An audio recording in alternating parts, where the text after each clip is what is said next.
아멘. 하나님은 진리이십니다. 아멘. 우리 옆 사람에게 인사하겠습니다. 사랑하고 축복합니다. 사랑하고 축복합니다. 사랑하고 축복합니다. 네. 우리 네. 벌써 마지막 2020년 마지막 예배입니다. 이제 지나가면 다시 오지 않을 날이네요. 오늘 마지막 장으로는 저희가 한 장짜리 설교를 하고 있을 때 구약의 유일하게 한 장짜리 설교인 오베아다의 말씀을 나누려고 합니다. 또 이 말씀 가운데서 하나님 주시는 은혜 여러분들이 온전히 깨닫고 누릴 수 있기를 소망합니다. 여러분 혹시 형제가 있으십니까? 아마 예전에 계신 분들, 요즘에는 이렇게 혼자인 외동도 많고 하지만 아마 예전에 계신 분들은 형제가 되게 많고 또 여러 형제들이 있을 때가 많습니다. 근데요, 같은 부모한테 태어나고 같은 환경 가운데서 자랐던 형제인데도 불구하고요, 굉장히 차이가 나는 모습들이 많이 보여줍니다. 저희 아들같이 쌍둥이임에도 불구하고요, 굉장히 문제를 해결하는 방법, 어떤 것을 다가가는 거, 연구하는 거, 표현하는 법, 이런 것들이 굉장히 많이 다르더라고요. 그래서 그 다름 때문에요, 무슨 일이 있냐면 자주 싸워요.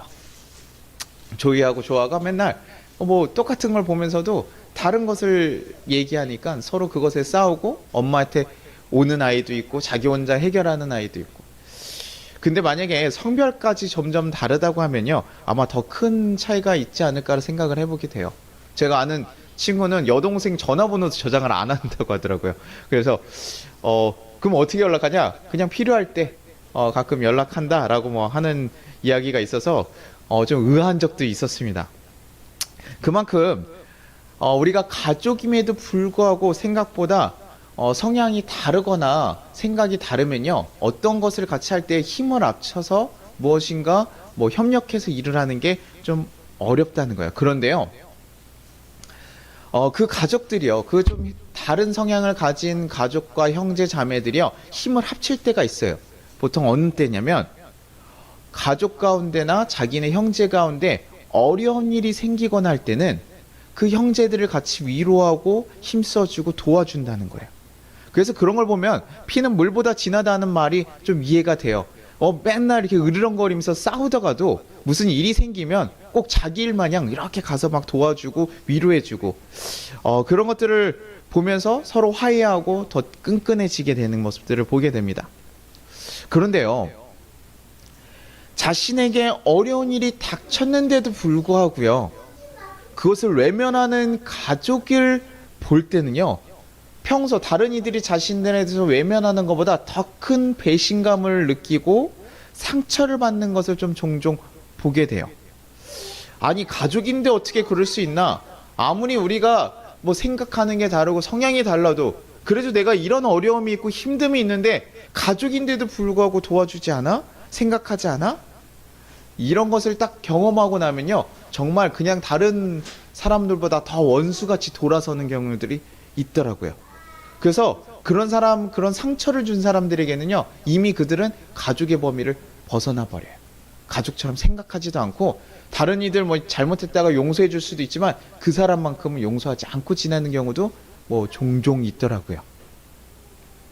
그런데요, 그런 그 형제 간의 모습들, 가족 간의 모습이 바로 오늘 성경에 나온 남유다와 에돔의 관계의 모습과 동일합니다. 오늘 이 오베다는요, 에돔에 대해서 예언하는 이야기가 나와요. 근데 이 에돔이 지금 어떤 이냐면요, 야곱과 에서, 우리가 지금 이스라엘 민족들이 누구예요? 야곱의 족속으로서 이렇게 계속 이어져 오잖아요. 그런데 야곱과 에서, 우리가 그 쌍둥이 형제였던 그 야곱과 에서에서 에서의 족속이 누구냐면 바로 에돔인 거예요. 그러니 같은 형제 민족입니다, 이들은요. 이스라엘은 야곱 족속이고 에돔은 에서 족속으로 해서 이 한 형제의 핏줄을 가지고 있어요. 그러니까 우리가 다른 나라가 되어가지고 다른 나라처럼 여기는 우리가 북한이지만 우리가 한 형제로 생각하고 있잖아요. 일본이나 중국인들이 우리랑 비슷하게 생겼더라도 이게 마음이 약간 다른 거죠. 그들은 우리의 한 형제, 한 민족이라는 생각을 가지고 있어요. 분명히 사고하는 게 달라서 분명히 떨어져 있긴 하지만 한 형제라고 생각하는, 지금 그런 나라인데요. 그들이 지금 어떻게 됐다는 거예요? 서로 지금 가족같이 형제같이 여기지 않는 관계가 되었다는 거예요. 무슨 일이 있었냐면요. 북이스라엘이요. 아수르에서 멸망한 후에요. 한 130년 정도 후에요. 남유다가 누구에게 멸망을 당해요? 바벨론에 의해서 멸망을 당하게 됩니다. 그러면요.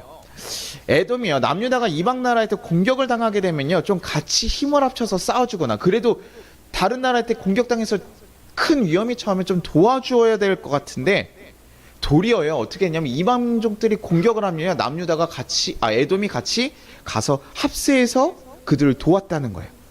그래서 블레셋이 서쪽을 들어오면요. 그 에돔은 그때 바로 동쪽 편을 쳐가지고 약탈하는 일들이 막 생겨요.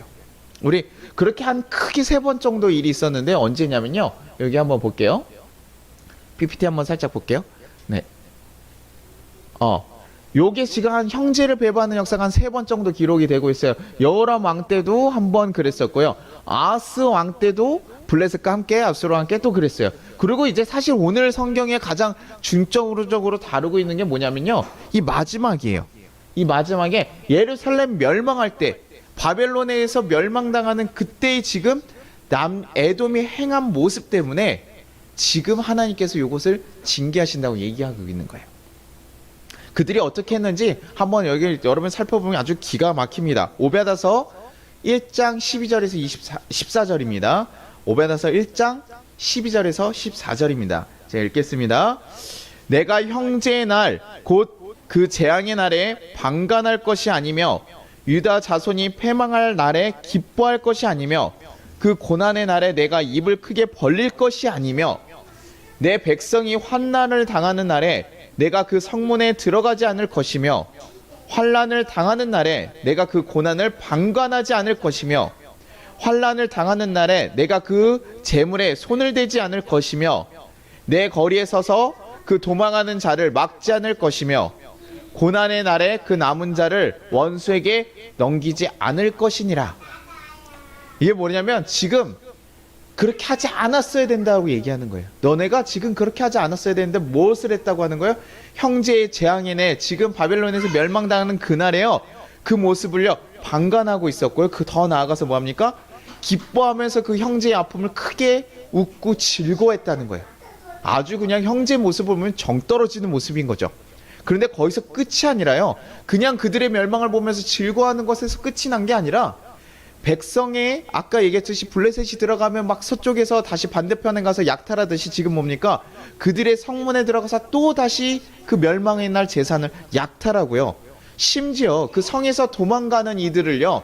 그 도망가는 길목을 딱 지키고 있어서 뭐예요? 그 도망가는 자들을 다 잡아서 다시 노예로 팔거나 그들에게 주었다는 거예요. 그 원수들 위해서요. 왜냐면 에돔이 어디 있었냐면요. 우리 지도 한 번만 더 볼게요. 에돔이 어디 있냐면요. 여기 아래쪽에 있습니다. 여기 혹시 보시면 이스라엘 유다라고 적혀 있는 곳이 있죠. 거기 아래쪽에 지금 에돔이 있는 거예요. 그러니 위에서 공격이 들어오면요. 아래쪽으로 도피해 가야 되는데 이 에돔에서 뭐예요? 그 위쪽의 길을 막고 그들을 다 잡아서 죽였다는 거예요. 형제 민족이가 가깝게 있었던 게 맞죠? 지금 생각해보면 우리가 북한의 위치, 그 이스라엘이 북한의 위치에 있다고 생각하시고 에돔이 좀 남한의 위치에 있다고 생각하시면 돼요. 그래서 그들이 도망가 아래쪽으로 피난 가는 걸 지금 이들이 다 잡아서 죽였다는 거예요. 팔아넘겼다는 거예요. 그러니요. 이게 뭐 힘을 합쳐가지고 도와주는 것도 부족한 판에 원수들을 도와서 그 남유다를 철저하게 짓밟고 있다 보니까요. 이게 그들 입장에서 너무나 남유다 입장에서 너무나 속이 상하는 거죠. 뭐 영화 같은 데서는 정말 죽일 것 같이 싸웠다가도 마지막에는 한번 돌이키면서 그 형제를 위해서 자신이 대신 희생해주거나 뭐 이런 모습이 나오지만 여기는 아닌 거예요. 끝까지 아주 이스라엘 남유다를 그 짓밟고 있는 행위들을 하는 거죠.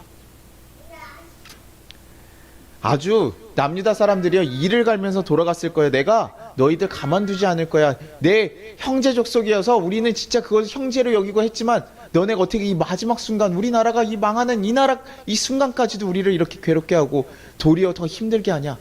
뭐 시어머니하고 뭐 며느리에게 관계가 가끔 있다고 하지만 우리가 누가 더 밉다고 해요?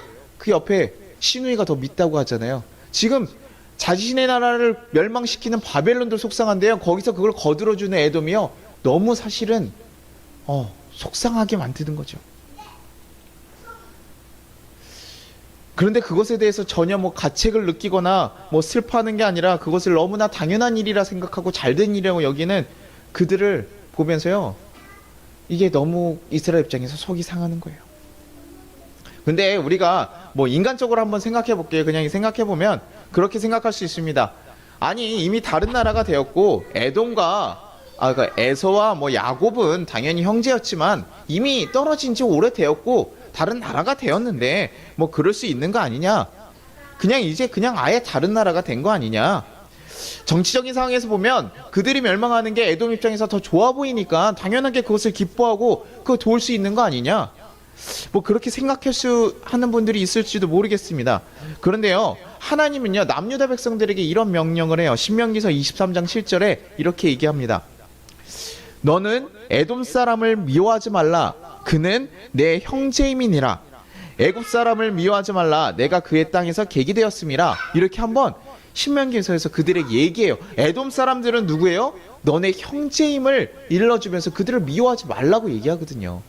그러니 이스라엘 사람들에게는요, 에돔이라는 게 자신들을 괴롭히고 힘들게 했던 나라기는 하지만 그래도 형제의 나라라는 생각을 가지고 있게 되는 거예요.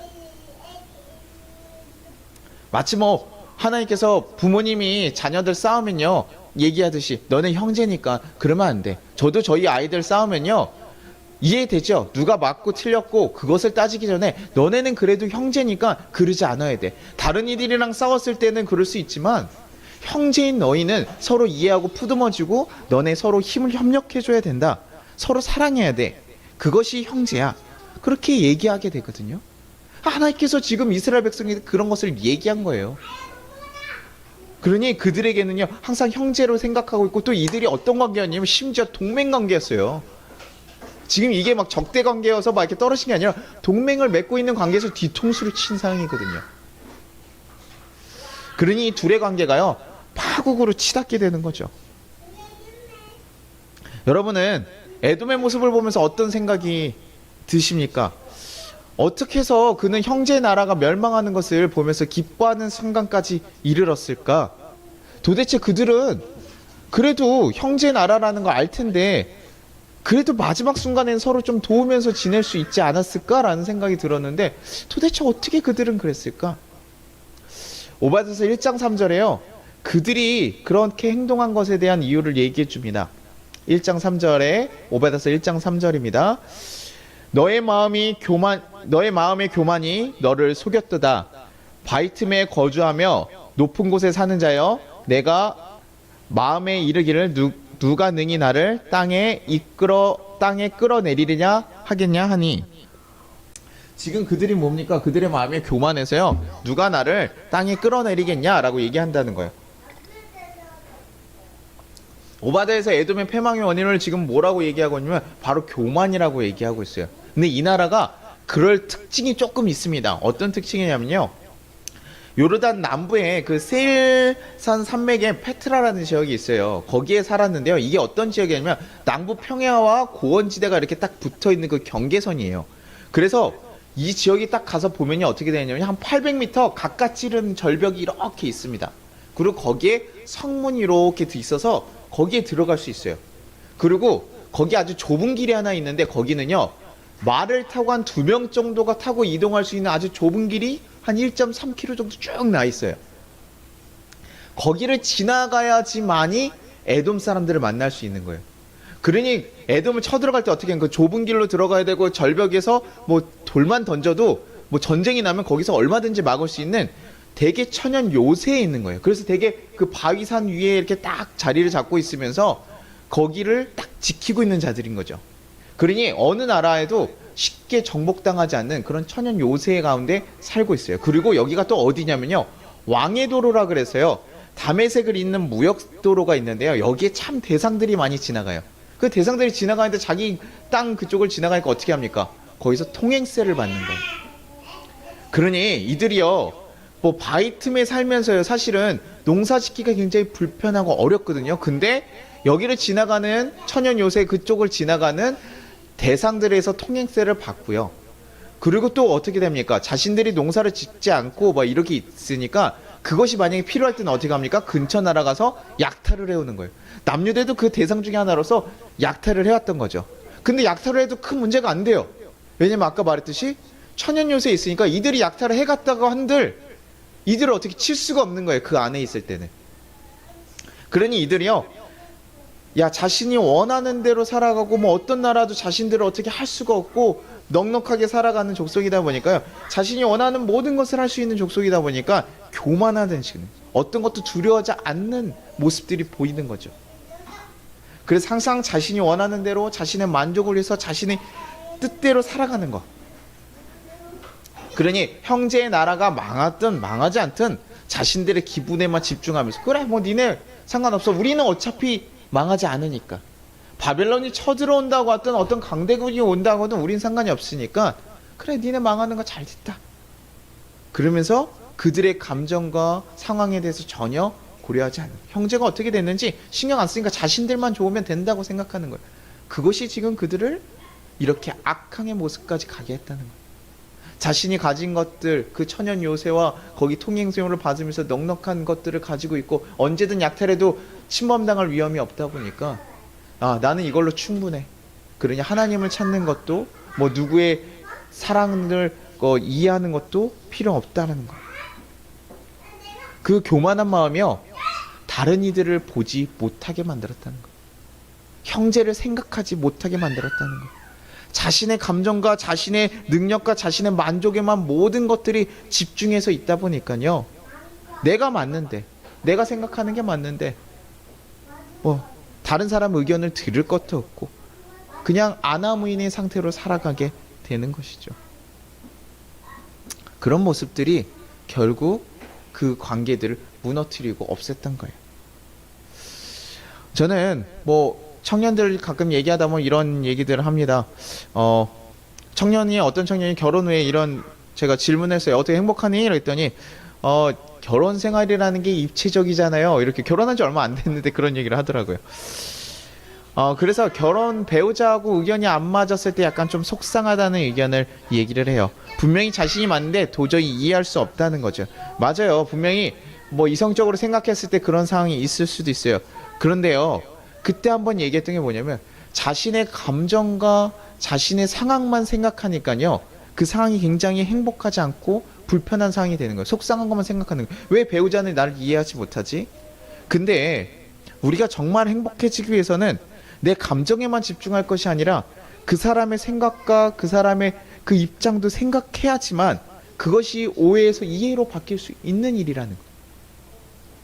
그 사람을 생각해보면, 아, 그 사람도 어떤 오해가 있을 수 있고 불편한 상황이 있을 수 있다라고 이해가 되는데요, 자신의 상황에만 생각하니까 서운하고 억울하고 속상하게 되는 거거든요. 분명히 불편한 일이 있었겠지만 그 사람의 것도 생각했을 때 그 마음들이 조금 더 누그러지고 이해가 되면서 해결될 수도 있을 텐데 자기에게만 집중하니까. 우리가 하나님과의 관계에서도 그러잖아요. 하나님이 주신 것들 많이 있는데 우리가 그리스도인으로서 살아가다 보니까요, 너무 힘들고 어려워요. 주님 왜 나한테만 이래요? 나한테만 이래요? 하나님의 마음과 하나님의 뜻과 하나님 것을 전혀 생각하지 않고 내 것만 바라보니까요, 힘들고 속상하고 왜 나만 이런 일이 일어나지? 라고 생각하잖아요. 그러면 하나님과 관계가 어떻게 됩니까? 멀어지거나 무너지게 돼요. 저는 이 교만한 모습, 에돔의 교만한 모습이 바로 뭐냐면, 자신에게만 집중하고 자신의 뜻이 맞다라고만 생각하는, 내 가치관, 내 뜻, 내 것이 맞다라고 생각하는 그 자기 중심적인 생각, 그것이 결과적으로는 형제 나라와의 관계를 무너뜨리고 결국 하나님과의 관계도 무너뜨리는, 그래서 결과적으로 어떻게 돼요? 심판을 받을 수밖에 없는 일, 그런 일이 되어버린 것이 아닐까. 자신이 너무나 확신에 차버리니까 하나님 앞에서까지도, 프로 앞에서 막 정말 아마추어 군인 일반인이 막 이게 맞잖아요, 하나님 이렇게 해주셔야 되잖아요, 막 이렇게 따지는 것처럼 하나님께서 이 세상 창조하신 그 하나님을 모를까봐 막 그것을 따지면서 우겨가면서 그런 모습을 우리가 보이는 거잖아요. 나에게 집중하면서 살아가게 되면서 내가 원하는 행동들을 하게 되니까 결국 어떤 틀에서 벗어나는 행동들을 계속하게 되고 모든 관계가 무너지는 행동이 일어나게 되더라고요. 그래서 그 결과가 어떻게 되냐면요. 오바서 1장 8절에서 9절에 이렇게 얘기합니다. 오바서 1장 8절에서 9절입니다. 여호와의 말씀입니다. 그날에 내가 에돔에서 지혜 있는 자를 멸하며 에서의 산에서 지각 있는 자를 멸하지 아니하겠느냐. 드마나 내 용사들이 놀랄 것이라. 이로 말미암아 에서의 산에 있는 사람은 다 죽임을 당하여 멸절되리라. 하나님께서요, 그 교만한 마음, 그 형제같이도 바라보지 않는 마음, 그것을 보시고 나서요, 그들을 멸하시기로 결정하세요.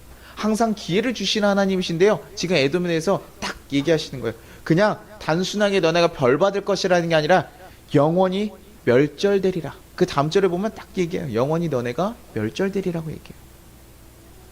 그리고 결국요, 느부갓네살과 예루살렘을 탈취했던 에돔은 어떻게 되냐면 고레스왕의 칙령으로 이스라엘 백성들이 다시 자기 땅에 들어올 때요, 그때 귀환한 이스라엘의 백성들에게 의해서 사륙을 당하게 되고요, 고대에서 흔적만 남게 되는 나라로 바뀌어요. 오베드서 1장 15절에도 이렇게 얘기하십니다. 여호와께서 만국을 벌할 날이 가까웠나니 내가 행한 대로 너도 받을 것인즉 내가 행한 것이 내 머리로 돌아갈 것이다. 결국 뭐라고 얘기합니까? 이 모든 행위 내가 행한 대로 너가 받을 것이라는 거예요. 야곱의 행한 대로 너가 받을 것이고 너가 살아온 삶의 모습대로 너가 받을 것이라는 거예요. 너가 교만해가지고 그냥 뭐 자신만 생각하고 뭐 뛰어내는 게 아니라 그 교만한 행동으로 니네가 행했던 그 모든 행함이 결국 너로 그런 삶을 만들어 나가겠다는 거예요. 그 교만함을 했던 모든 악행들이 그 뿌린 대로 거두는 것처럼 네가 다시 그 멸망이라는 이름으로 너에게 돌아가게 되는 것이다. 하나님 심판 안에 그것이 다 없어진다는 거죠. 그렇게요, 삶이라는 것이 그런 것 같아요. 우리가 행한 대로 결과를 맞이하게 되더라고요. 우리가 어떤 마음을 가지고 어떻게 행했느냐, 이게 우리가 뭐 교만하다, 이 사람은 교만했어요, 그런 상을 가지고 있으니까 교만했어요, 그게 아니라 그 교만한 마음이 있다 보니까요, 그런 선택을 하게 되더라고요. 그리고 그 선택한 대로 결과를 얻게 되는 거예요. 우리가 돈에 어떤 마음을 얻고 우리가 살아간다고 하면 어떻게 됩니까? 저는 그 인생의 끝에는 분명히 돈이 있을 거라고 생각을 해요. 뭐 실패하는 경우도 있지만 돈을 얻고자 노력하고 그것에 마음을 쓰는 사람들은요, 마지막 인생 가운데 돈을 얻어내요. 어떤 사람은 명예를 원해서 살아간다면요, 그 마지막 순간에는 명예를 얻고 살아가요. 어떻게 자신이 원하는 것이 있다면 그것을 추구하고 노력하면서 살아가게 되고 결과적으로는 그것을 맞아가게 된다는 거예요. 에돔의 모습을 보면서 저는 이것을 느끼게 되는 거예요. 야, 어떻게 형제하고 그럴 수 있지, 속상하게 그렇게 할 수 있지. 근데 더 두려운 것은 뭐냐면 그들이 그렇게 악하고 폐역하게 살아났는데 결과적으로 그것에 대해서 심판을 받고 멸망에 이르란다는 거예요. 우리 한번 생각해 봅시다. 우리의 마지막은 어떨까요? 여러분은 어떤 모습이라고 생각이 되세요? 어떤 죽음을 기대하고 계십니까? 그것이 뭐 이상적으로 난 이렇게 죽었으면 좋겠다가 아니라 여러분이 한 번 더 철저하게 한번 여러분의 삶을 보면서 나는 어떤 모습의 죽음에 가까울까 한번 생각해 보십시오. 나는 어떻게 죽을 것 같다. 죽고 싶다가 아니라 나는 지금 내 모습을 봤더니 나는 어떻게 내 마지막을 마무리할 것 같다. 어떻게 두려움이 좀 더 가득해지시나요? 아니면 기대가 더 가득하시잖아요. 아까 말씀드렸듯이요, 행한 대로 우리는 받습니다. 그게 삶의 원리예요. 우리가 걸어온 하루하루가 우리의 삶을 결과적으로 완성시키려고 해요. 그것이 잘못되었다고 생각하면 지금이라도 우리 틀어야 되는 거죠. 그래서 우리가 정말 원하는 죽음대로 한 걸음 한 걸음 만들어가야 되지 않을까요? 아마 내가 생각하기에 나는 하나님 뜻대로 잘 살지 못했어, 나는 그렇게 사랑하면서 살지 못했어, 나는 그렇게 행복한 죽음이 아닐 거라고 생각한다면 우리는 굉장히 사실 절망적일 수밖에 없고, 우리의 인간적인 본성을 가지고 있는 자들은 항상 죽음 앞에서 두려울 수밖에 없기는 한 것 같아요. 아무리 노력하고 잘 살았더라도 항상 부족한 것이 우리 마음이잖아요. 어쩔 수 없는, 해결할 수 없는 부분의 모습도 분명히 있는 것 같습니다. 그런데요, 우리에게 하나의 좀 이 상황을 바꿀 수 있는 하나의 방법이 있어요. 그게 뭐냐면 바로 하나님의 은혜의 방법이에요. 아주 최소한의 노력, 최소한의 행함을 가지고요, 그 믿음으로 하나님 앞에 나아가는 반응을 하면요, 우리에게 생각보다 더 큰 기회가 주어지는 거예요. 어떤 기회요? 하나님의 자녀가 되는 기회예요. 멸망 앞에 서가지고 우리는 좌절할 수밖에 없는 우리들일지라도요, 하나님의 자녀가 되는 권세를 얻게 되면요, 그 마지막이 바뀌게 된다는 거예요. 누구나 마지막이 오게 되지만 그 마지막이 달라질 수 있다는 거예요. 무엇 때문에요? 하나님의 그 은혜를 붙잡았냐 않냐에 따라서요. 그리고 그 기회가 되게 좋은 게 뭐냐면요, 누구에게나 열려 있습니다. 그리고 누구의 삶도 바꿀 수 있어요. 다시 태어나게 되는 그 거듭남이요, 믿음으로 모든 이에게 가능하다는 거예요. 그것으로 우리의 마지막을 바꿔갈 수 있다라는 거예요. 뭐 이것이 그럼 막 살다가 마지막에 다 바꿔라 이런 것이 아닌 거 여러분 아시죠? 우리가 하나님의 은혜를 붙잡았기 때문에 우리의 삶이 이미 바뀌어져야 합니다. 내가 행한 대로 받는다는 그 원리, 원칙인데요, 그것이 정말 다른 결과를 만들어내요. 믿음으로써 받게 되는 거예요. 근데 그 믿음도 뭡니까? 자신이 믿음을 가지고 행한 그 믿음 때문에 결과적으로 바뀌게 되는 거예요. 그리고 그 사랑을 받고 그것을 경험한 자들만이요, 삶에서요, 다른 이들을 생각하게 되고 겸손한 자의 모습으로서 배려하는 삶을 되게 살게 되고 이타적인 삶을 살아가게 되는 거예요. 배타적으로 자기 중심적으로 삶을 살아가는 이기적인 삶을 살아갔던 자들이요, 하나의 삶을 경험하고 나서야, 아, 내가 대값이 이런 큰 사랑을 받았다는 걸 알고 나서야, 그때서야 내 능력이 아니라 하나님의 능력에 힘입어서 누군가를 배려하고 보듬어 주는 삶을 살아가게 되는 거죠. 하나님을 만나고 나니까 이 세상에 내가 정말 가치 있다고 생각했던 것들이 다 아무것도 아니라는 것을 그때서 깨닫게 되니까, 그러니까 그들이 달라지게 되는 거예요. 죽을 때 뭐 돈 가져갈 수 있나? 명예 가져갈 수 있냐? 아닌 거지. 우리 그리스도인의 마지막은 어떨지 여러분이 고민해야 되는 거예요. 그런 은혜가 어디에 있냐면, 오베다 마지막에 보면 이스라엘 회복에 대해서 얘기하세요. 이스라엘조차도요, 하나님을 온전히 잘 섬기지 못했기 때문에 사실은 그런 바벨론을 들어서 멸망의 길을 이르렀어요. 그러나 하나님을 붙잡고 있었던 그들에게는 뭡니까? 하나님 앞에 심판당해서 혼이 날 수 있을지라도 그들은 마지막에 뭐예요? 회복의 말씀을 붙들어 주신다는 거예요. 에돔은 그 마지막까지 하나님 붙잡지 않았으니 결과적으로 뭐예요? 심판의 길에 이르게 되지만, 그 가운데서도 다시 한번 하나님 붙잡았던 이스라엘 백성들은 다시 회복을 시킨다. 그것이 은혜예요. 하나님 붙잡고 있었던 자들, 그 남의 나라 가서 포로로 살아갔지만 하나님의 은혜로 해서 그 왕의 마음을 바꿔서 갑자기 자신의 나라로 귀환하게 하고 거기서 다시금 시작할 수 있게 만들어 간다는 거예요. 그래서 그들의 결과는요, 에돔의 결과가 전혀 다른 결과를 가지고 있었다는 거예요. 여러분, 2022년을 마무리하면서 우리 잊지 않았으면 좋겠습니다. 우리의 삶이라는 것이 뭡니까? 행한 대로 결정난다는 거. 그러나 우리가 부족함이 있을지라도, 우리의 부족한 행함들이 너무 많지만 우리에게 큰 기회가 있다라는 거. 하나님을 붙잡고 나아갈 때 우리에게 정말 변화하는 큰 역사가 있다는 거. 이것도 뭡니까? 우리가 그것을 행해야지만 가능하다는 거. 여러분들, 우리는 무엇을 바라보고 마지막까지 달려가시겠습니까? 그것을 무엇을 행하면서 살아가시겠습니까? 여러분들, 어떻게 마지막을 장식하고 싶으십니까? 우리 같이 기도하도록 하겠습니다. 우리 같이 기도하겠습니다. 주님, 우리는 본성을 따라 살아가는 자들입니다. 그러나 하나님의 은혜 안에 새로운 결정들을 하게 하시고 우리의 삶을 온전히 하나님 기뻐하시는 모습으로 드리게 하여 주시옵소서. 우리가 의지하고 품고 살아갔던 모든 교만들이 무너지게 하시고 주님 앞에 겸손히 순종하며 살아가는 자들이 되게 하여 주시옵소서. 우리에게 하나님의 것을 사모하는 마음을 주시고 그 마음을 따라 행하는 자들이 되게 하여 달라고 우리 같이 예수님의 이름으로 같이 주여 한번 부르고 기도하도록 하겠습니다. 같이 기도하겠습니다. 주여,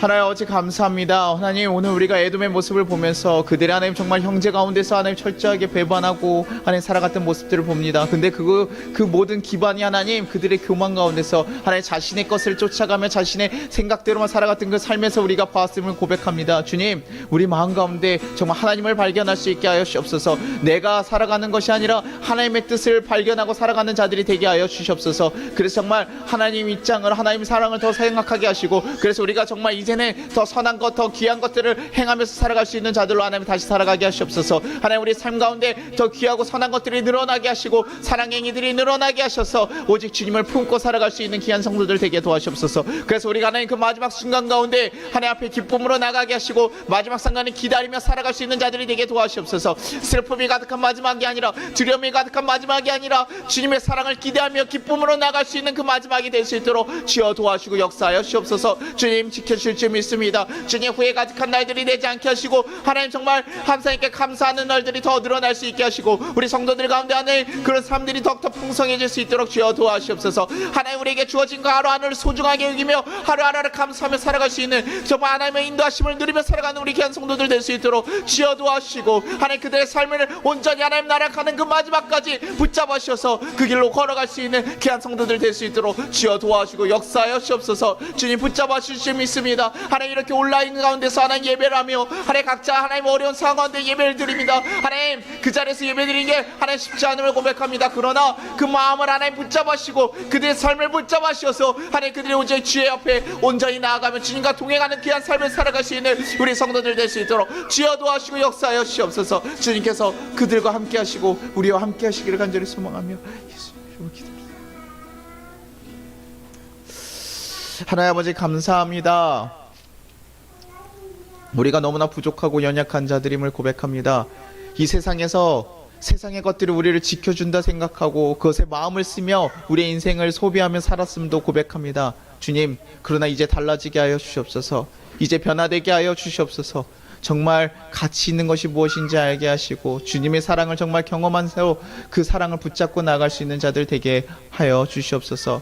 그래서 정말 더 선하고 아름다운 것들을 우리 삶에 더 채우게 하시고 우리가 하루하루 살아갈 때 하나님의 후회와 걱정으로 살아가는 것들이 아니라 하나님 주신 삶을 정말 누리며 감사하며 고백하는 삶이 되게 하셔서 우리의 마지막 때에 정말 주님께 가는 것이 우리에게 기대가 되게 하시고 기쁨이 되게 하시고 하나님 그런 삶을 살아갈 수 있게 도와주시옵소서. 두려움과 후회 같은 것들을 내려놓고 오직 주님 앞에 나아갈 수 있는 우리 성도들 되게 도와주시옵소서. 하나님, 그래서 우리가 정말 변화된 삶으로 하루하루 더 사랑을 전해주며 아직도 그 사랑을 모르고 살아가는 자들에게 사랑을 전해줄 수 있는 귀한 은혜의 그 소식을 전해줄 수 있는 우리 성도들 될 수 있게 하시고 그런 교회가 되게 하여 주옵소서. 그래서 이 마지막 하나의 주일을 보냅니다. 지금까지 인도하셨던 거 너무나 감사드리고 또 하나 우리가 걸어갈 그 모든 날 가운데 오직 주님을 붙잡고 주님의 인도하심을 붙잡고 나아갈 수 있는 귀한 성도들 되게 하여 주시옵소서. 감사드리고 예수님의 이름으로 기도드리나이다. 아멘. 주기도문 하겠습니다. 하늘에 계신 우리 아버지여, 이름이 거룩히 여김을 받으시오며 나라가 임하시오며 뜻이 하늘에서 이루어진 것 같이 땅에서도 이루어지리라. 오늘 우리에게 일용할 양식을 주시옵고 우리가 우리에게 죄진 자를 사여 준 것 같이 우리의 죄를 사여 주시옵고 우리를 시험에 들게 하지 마시옵고 다만 악에서 구하시옵소서. 나라와 권세와 영광이 아버지께 영원히 있사옵나이다. 아멘. 지금은 우리 주 예수 그리스도의 은혜와 우리 하나님 아버지의 무한하신 사랑과 우리를 보호하시는 성령님의 감화 감동하심이 우리 송파교회 그리고 또 이 나라 위에 이제부터 영원까지 함께 하시기를 축원합니다. 아멘.